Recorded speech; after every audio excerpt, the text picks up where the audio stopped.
Hey everyone, it's Adrian from Ping Pirates TCG, and today I have some gameplay for you guys from the sim again. This time we're going to be playing the Black Deck or Smoker, and this is going to be an awesome matchup, I think. I have two games to go over today, one with Zoro here and another one with Trafalgar Law, and I just wanted to showcase how good this deck is at just controlling the board and while also being aggressive, right?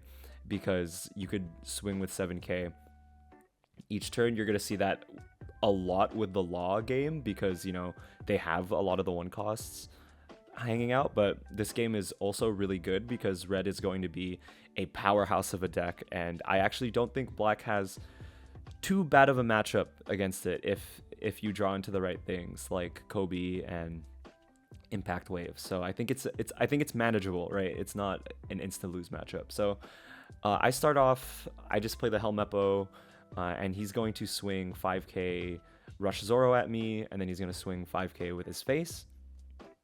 I don't know if I super agree with this um, play just because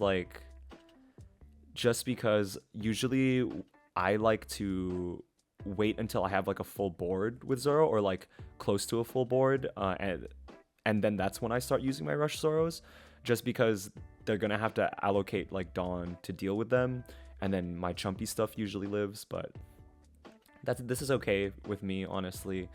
Um, there's a lot of things that I could do to kind of deal with the Zoro. I have the Kobe in hand, which can instantly knock it out, which I'm gonna use. Another line of play was to kind of get cards out of his hand, but I'm not gonna lie, with the red matchup, you kind of want to keep pace with swinging at their face because you are probably gonna control the board really easily with all your destruction effects, and since everything's so low cost. But what's gonna be difficult is catching up in life. So it's really important that you actually keep up in life. So he's going to swing 5k into me. I don't really want to counter out with a Borsellino. And then he's going to swing 6k. I don't really want to give up two cards for a 6k swing. So I have to drop down to two cards in life, which is very scary potentially. But I'm going to start controlling the board here, which is really good for me. I'm going to swing 4k with the Kobe. I have 3 attacks to go into the Sanji that I'm willing to do, right? Because he's not really developing like Sunny Coons or Namis. He's kind of just poking at me with the rush cards, which is fine on his part, but if he's going to end up protecting the Sanji, it's going to cost him a lot of cards, right? So he's going to Radical Beam that. I've already costed him 2 cards and a really good counter event in the late game. And then so I'm just going to swing 6k. It's very unlikely he's going to commit like 4 cards to protect that Sanji, right? And even if he did, I left enough Dawn to play the Kobe. So he would have just given me 4 cards. I would have just Kobe'd, and then the Sanji would have been done away with anyway. So that's kind of the play I was going for there. And he's going to have another rush Sanji, and he's just going to keep like building this board or like poking at me. So he's going to swing 5k. Of course, I'm going to counter out of this one because I'm at 2 life. But then he ends up swinging 6k at me, which is a little bit more difficult to block, so I'm gonna end up taking that. So I'm at 1 life now against 4 life. It does look pretty bad, but he's running out of steam, right? And he's used actually a lot of rush cards, so the likelihood of him having more gets lower and lower. But I mean, something like a 5-cost Luffy here is gonna be very scary. So I'm just gonna use the Kobe here because I don't want this Zoro getting value at all. It can be an 8k swing for pretty much 2 Dawn, which is insane. So I'm going to KO it with the Kobe. I'm going to swing 5k at his life. I swing 5k just because I want to be very kind of Dawn efficient, and then he gets Jet Pistol Trigger, swinging, KOing that Kobe. I should have swung first, to be honest. So that's my bad for sure. But not too bad. Not too bad of a turn. So yeah, right there, I do make a little bit of a misplay. Should have swung with everything first and then played the Kobe. But I think the outcome is about the same. Like he's just gonna Jet Pistol like a Kobe. It's just that like I would have one standing up instead of him being able to remove it, but he wasn't gonna he's gonna go for game here anyway. He makes a huge misplay by attacking first with his leader. I think people aren't too used to impact wave yet, so remember, be very careful against black. If you have 3 cost cards that are on the field, and this includes that if they're being cost reduced by something, make sure you're swinging with them first, because yeah, that impact wave really kind of simplified my turn, where like I didn't even have to think about the Sanji and if I could counter out of that, right? Or if I should, because I mean it just got dealt with. So right here I'm going for game because it's kind of unlikely that he'll have enough cards to deal with my last 2 attacks. I mean, he's already given me a ton of 2k counters, so I'm gonna end up swinging for game here, because I think if I prolong this, I actually have a higher chance of losing the game, since I don't have a lot of counter power in hand. If he has like 1 rush card, I'm pretty much done. So yeah, I'm just gonna attach all the Dawn, and he's gonna concede that game. And of course, this is the Trafalgar Law game that I'm talking about. And I really like this one because I think black is going to be such a contender against decks like Trafalgar Law that rely on having a board, because I mean, it's just going to be so difficult, right, to keep up a board against black. And that's super important because Trafalgar Law is not going anywhere, right? It's here to stay. It gets arguably better when OP2 comes out, so that's super important. So he's going to swing 5k into my face. It's a little bit difficult to tell whether I block this, but I'm going to counter out with Helmeppo just because I don't think it's going to get a lot of value. I've actually, huge misplay, I totally forget that Vista is a card because, you know, I'm still on OP1 brain, so I get my Rosinante popped when I should have just blocked. So that's really good on him. That's pretty much the best case scenario for him. But this is what makes black so good against like Law, is that I'm swinging 7k at him for 1 Dawn like every single turn, right? Because this Nami is a 1 cost that's just going to stay on his board. And I'm just going to keep lowering its cost, and I'm just going to keep swinging for 7k each turn at either at something on his board or at his face, which is very difficult for Law to deal with, right? Because 7k at the face is no small task. I top deck the Kobe here, which is really good for me because, again, that structure deck Zoro is just a killer, man. Like, it is such good value. He could restand it with structure deck Law, which makes it an even bigger threat. So I have to get rid of it right away. So I'm going to get rid of it looks like the Tashigi, which kind of sucks because that's a 2k counter, but it's honestly the best choice to get out of my hand, right? Because it's just kind of a 2k counter in my hand. Everything else is just so good. I leave 2 Dawn up for the impact wave. He's gonna play the Bonnie here and swing at me 5k.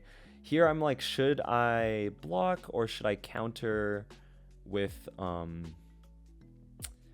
the impact wave? And I end up going with countering with impact wave first, because I don't necessarily know what his play is, but it might like trip him up a little bit, right? Having to play an extra card. He might have to play it differently than he was seeing before.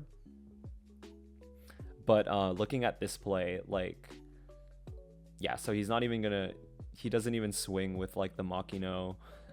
He's going to attach 1 Dawn onto the Zoro. So it's just like it's kind of a difficult board to deal with. So I'm just going to swing at him 5k, and then I'm going to swing at him 7k here. And he's going to take all his life. I don't really understand his line of play here, or his line of thinking. I think it's like just dropping down to 0 and kind of, I don't really know. So, but he's going to swing 5k. I'm going to impact wave. You got to be careful about these impact waves, man. So he's going to lose his structure deck Zoro, which is super important. And he's going to have to swing twice at my Kobe to get rid of it, which is like super, it feels bad for him, right? So now I'm just like, do I let that go, or should I Should I block with Borsellino because it's worth it for the value? And I end up not doing it. So for this one, I do end up blocking with the Borsellino because it's kind of free, and if he wants to swing at it again, yeah, he's gonna have to use his leader, which I don't super mind, because then even if he has like the Rush Zoro, right, he's gonna only have 5k, and he's not gonna be able to get rid of the Borsellino, right? So he's gonna play another Nami down and put up 2 blockers, control the board. But here, I mean, I'm just going to attack his Nami 5k since he swung with it. I don't want him, you know, bringing it back up with Law, and then we're gonna play the Kuzan on his 5-cost Law. That's like probably the most high value target. There's an argument, I think, for destroying the Nami so he can't bring it back up, and then he's gonna actually just double Otama my Kuzan, which double Otama pistol my Kuzan, which is insane, man. I was just like, when that play went through, I was like, dude, are you serious? So that's gonna suck for me. I'm gonna lose a 10k attacker, but you know, not too bad in the grand scheme of things. Like, he's at 0 life. He does have like a lot of shambles stuff happening, and then he's just going to play the X Drake. I don't know if this is because he thought like, I actually, even if it was rested, that's not how that works. So I think he might just be trying to close out for game, so he just wants an attacker on board. And then I grab the 5-cost Smoker off top of life and a Garp. So I have a pretty good play of just like swinging 7k into his face for 1 Dawn. And this is what I mean by, like, this is such an efficient effect, right? Because I'm swinging 7k and I'm actually able to put down the Borsellino and the Smoker this turn, which is super important because I would only be able to swing at him 6k if I was any other leader, and I would only grab like 1 card from him, like the 2k counter, but I actually grabbed 2 cards from him because he has to block the 7k attack, right? So super cool. And it's just so good against Law specifically. So he's gonna swing 6k at me. I'm just gonna counter out. You know, you should. My thought process here is like, I should counter out when I can. So I counter 2k there. I get the Sakazuki here, and then he's gonna swing 8k into me again. I'm going to let that go through. And then here I'm like kind of comfy, right? Because then he's going to restand, play the X Drake, but he's all tapped out on Dawn, so like I don't really care at this point, right? Because then I have 4 attacks going through. There's like no mathematical way he could block this. So I'm just going to go ahead and play the Sakazuki and then pop his chopper blocker, and then he's just going to disconnect because there's just no way you could block this, right? So that's going to be the end of this video today, guys. But as always, thank you all for watching, and I really appreciate you guys and your kind words in the comments. If you're looking for more guide content, that's coming very soon. And we're also going to be doing a lot of box openings since, you know, next week is going to be pre-release. So we're going to be opening whatever boxes we get our hands on for the pre-release events. And then we actually have a case coming in with all of my other friends that work on the channel as well. So if you guys are interested in that, I really want that Manga Ace, man. Like, that card is just the most beautiful card I've ever seen. So wish me luck. But yeah, as always, there's more guide videos to come out. I'm working on one right now that's going to be posted probably by next week. We're going to be looking over kind of the overarching OP2 meta, and then we're going to be slowly going over each meta contender in our Beat the Meta series. So let me know what you guys want to see in terms of matchups, or if you guys want to see me like do a particular deck on the sim gameplay or as a guide video. But as always, like, good luck with all your schoolwork, all your regular work if you're out in your career already, and I'll see you guys on the next